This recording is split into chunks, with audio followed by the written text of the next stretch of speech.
Hello everyone. I hope आप सभी अच्छे होंगे। Good evening to all. आज की हमारी क्लास 21वीं क्लास है। प्रभास सीरीज की 21वीं क्लास है। ये क्लास जो है वो जाति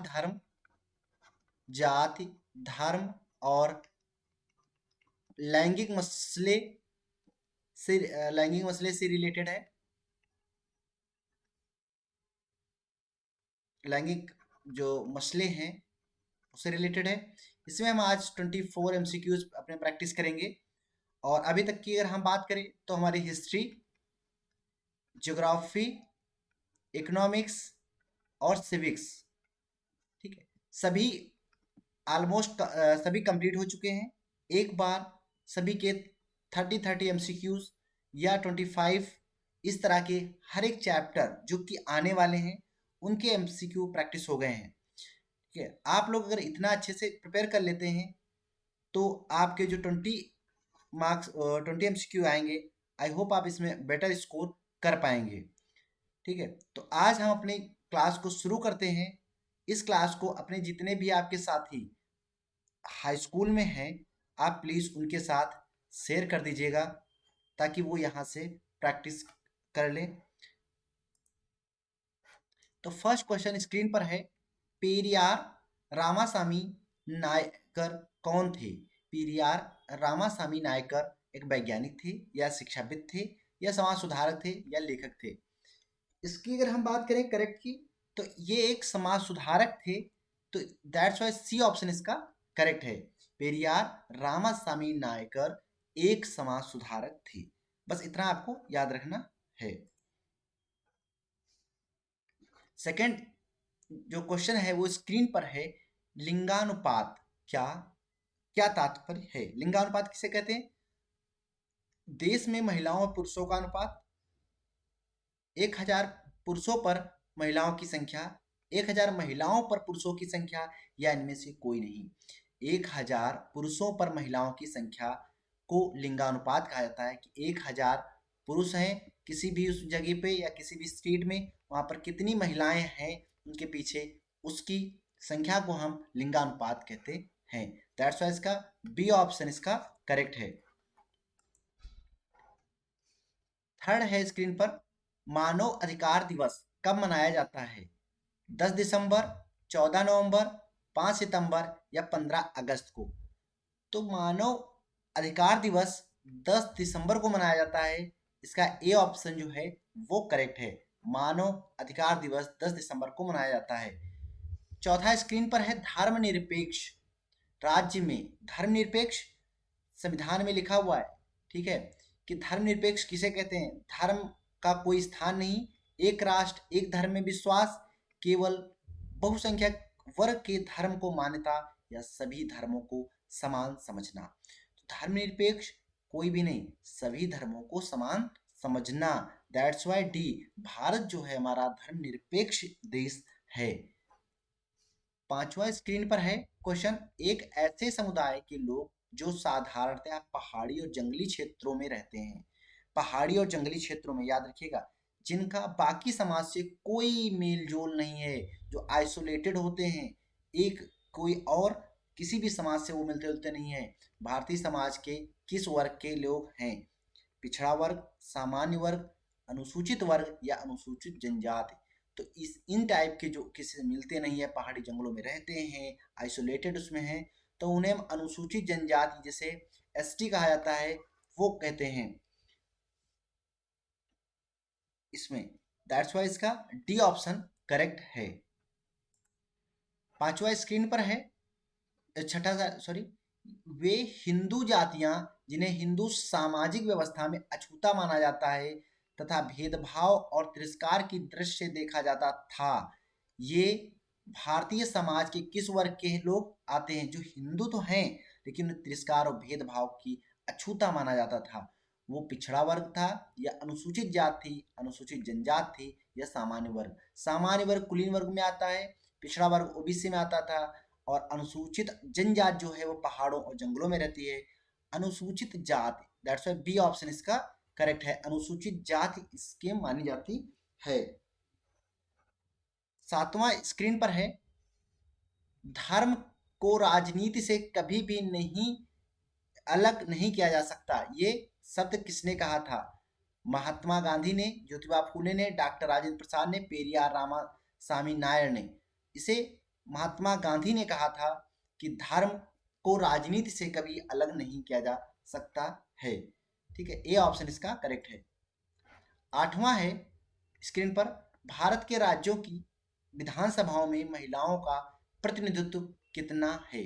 जो विधानसभाएं हैं उसमें इस समय प्रेजेंट टाइम में महिलाओं का जो प्रतिनिधित्व है, रिप्रेजेंटेशन है, वो कितना है?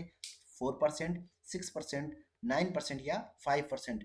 इसमें और कोई नहीं है, इसका बी ऑप्शन जो है वो करेक्ट है। 5% जो है इसका परसेंटेज है। ठीक है, 5%। नवा स्क्रीन पर है कि दुनिया के किस हिस्से या देशों में सार्वजनिक जीवन में महिलाओं की भागीदारी का स्तर काफी ऊंचा रहा है? Sweden, Norway, Finland, America, Canada, Mexico, Vietnam, Laos, Cambodia या ब्रिटेन, फ्रांस या इटली? इसकी हम बात करेंगे तो इसमें जो करेक्ट है 90 का, वो हमारा है स्वीडन, नॉर्वे और फिनलैंड। ये सब यूरोपियन कंट्रीज, यूरोपियन कॉन्टिनेंट में आने वाले हैं, और जो कि सब ध्रुव के आसपास, उत्तरी ध्रुव के पास वाले कंट्रीज हैं, नॉर्वे, स्वीडन और Finland. That's why A option इसका करेक्ट है। 10वां स्क्रीन पर है, निम्नलिखित में से कौन सा समाज सुधारक नहीं है? विवाह से संबंधित कानून, Periyar Ramasamy Naikar, doctor Ambedkar, doctor Rajendra Prasad.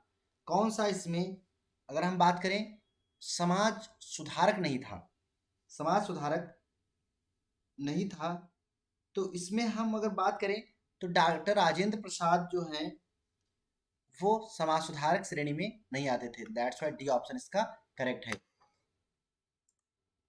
11वां screen पर है, भारत के उन राज्यों के नाम बताइए जहां लिंगानुपात 850 से भी कम है?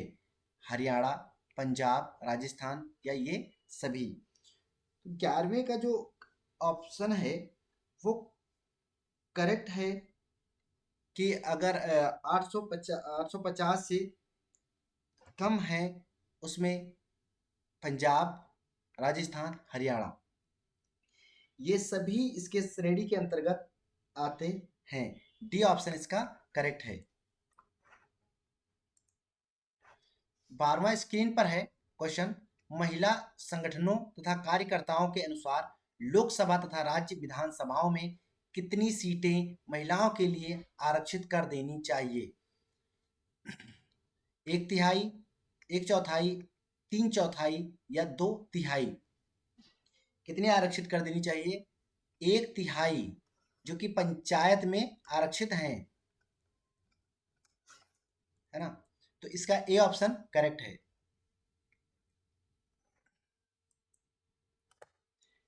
13वां स्क्रीन पर है, पिता का शासन, परंतु इसका प्रयोग ऐसे समाज के लिए किया जाता है जिसमें महिलाओं की तुलना में पुरुषों को ज्यादा महत्व और ज्यादा शक्ति प्राप्त हो, कहलाता है नारीवाद, लिंगानुपात, पितृ प्रधान वर्ण व्यवस्था? इसमें क्या कहलाता है? सी ऑप्शन इसका करेक्ट है। इसे पितृ प्रधान कहते हैं, जिसमें पिता सब सर्वोच्च होता है, उसे पितृ प्रधान कहा जाता है। सी ऑप्शन इसका करेक्ट है। 14वां है स्क्रीन पर, लैंगिक श्रम विभाजन में पुरुष काम करते हैं घर से बाहर, घर के अंदर, शहर से बाहर या इनमें से कोई नहीं? लैंगिक श्रम विभाजन में अगर हम बात करें, पुरुष काम करते हैं घर से इसका बाहर। ठीक है, तो ए ऑप्शन इसका करेक्ट है। 15वां स्क्रीन पर है, महिलाओं के व्यक्तिगत एवं पारिवारिक जीवन में पुरुषों के बराबरी की मांग उठाने वाले आंदोलनों को निम्न में से कौन सा नाम दिया गया है? क्रांतिकारी आंदोलन, धार्मिक आंदोलन, नारीवादी आंदोलन या सामाजिक आंदोलन? कौन सा वो आंदोलन माना जाता है? तो इसका अगर हम बात करें तो करेक्ट है, महिलाओं को अगर आप साथ बात कर रहे हो तो नारीवादी, सी ऑप्शन इसका करेक्ट है, नारीवादी आंदोलन। 16वां अगर बात करें, प्राचीन समय में स्त्रियां कहाँ तक सीमित थीं? घर की चार दीवारी, कारखाने, दफ्तर या खेत। पहले की प्राचीन समय की हम बात की जा रही है, तो इसका ऑप्शन है ए करेक्ट है, चार दीवारी तक ही वो सीमित हुआ करती थी। 17वां स्क्रीन पर है कि 2011 को जनगणना भारत में पुरुषों और महिलाओं की साक्षरता प्रतिशत कितना था? पुरुष 82, महिला 65, पुरुष 80, महिला 63, पुरुष 81, महिला 64 या पुरुष 83, महिला 68। कौन सा सही है? 17 का अगर हम बात करें तो एक फर्स्ट वाला करेक्ट है, ये ऑप्शन इसका करेक्ट है कि 82.14% पुरुष थे, मेल हुआ करते थे हैं, और 65.46% फीमेल हैं। ये इसका परसेंटेज है 2011 के आधार पर। दैट्स व्हाई ए ऑप्शन इसका करेक्ट है।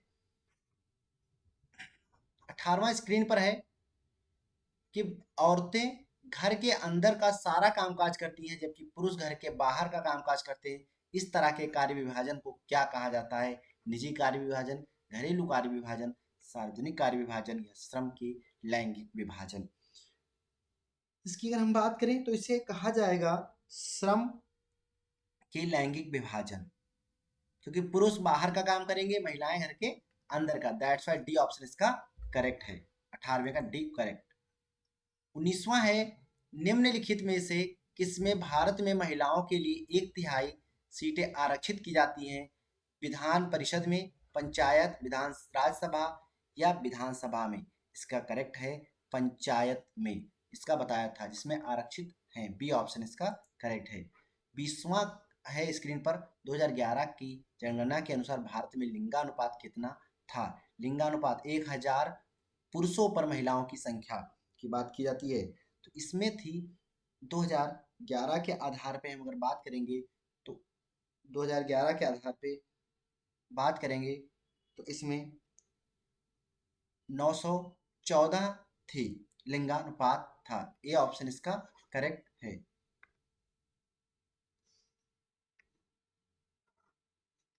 21वां है, गांधी जी की मान्यता थी कि राजनीति स्थापित मूल्यों से निर्देशित होनी चाहिए। धर्म द्वारा, शिक्षा द्वारा, राजनीति द्वारा या अध्ययन द्वारा? किसके द्वारा होनी चाहिए? इसका ए ऑप्शन जो है वो करेक्ट है, धर्म द्वारा, धर्म के मूल्यों द्वारा स्थापित होनी चाहिए। 22वां है, भारत के संविधान के अनुसार भारत एक देश है, कौन सा? धर्म प्रधान, हिंदू, धार्मिक या धर्मनिरपेक्ष? तो इसको मैंने बताया था, भारत एक कौन सा है? धर्मनिरपेक्ष। सी ऑप्शन इसका करेक्ट है। भारत में कोई भी धर्म एक प्रभुत्व नहीं रखता है, इसमें सभी को आज़ादी है, सभी समान रूप से रहने की। 23वां स्क्रीन पर है, भारत को धर्मनिरपेक्ष राज्य का दर्जा किसने दिया था? सरकार ने, प्रधानमंत्री ने, राष्ट्रपति ने या संविधान ने? तो इसका करेक्ट है संविधान ने, डी ऑप्शन इसका करेक्ट है। भारत को धर्मनिरपेक्ष राज्य का दर्जा संविधान ने दे रखा है, इसका डी ऑप्शन करेक्ट है। 24वां है, यानी लास्ट क्वेश्चन आज का हमारा स्क्रीन पर है, निम्न में से किस घटक ने सार्वजनिक जीवन में महिलाओं की भूमिका बढ़ाने में सहायता की है? आर्थिक विकास, लिंग विभाजन, राजनीतिक गोलबंदी की राजनीतिक अभिव्यक्ति, सरकारी हस्तक्षेप या पारिवारिक कानून? इसका करेक्ट कौन सा है? इसका करेक्ट है, अगर हम बात करें बी ऑप्शन, बी ऑप्शन इसका करेक्ट है, लिंग विभाजन, राजनीतिक गोलबंदी की राजनीतिक अभिव्यक्ति। बी ऑप्शन इसका करेक्ट है। आई होप आपको ये सेशन अच्छा लगा होगा। आज के 24 एमसीक्यू में से आपके कितने करेक्ट हुए कमेंट बॉक्स में जरूर बताइएगा, और आप हमें टेलीग्राम पे, फेसबुक एंड इंस्टा पे फॉलो कर सकते हैं, और आप चैनल को ज़्यादा से ज़्यादा शेयर करके अपने फ्रेंडों के साथ इसे लाइक्स और सब्सक्राइब करवा सकते हैं। Thank you so much.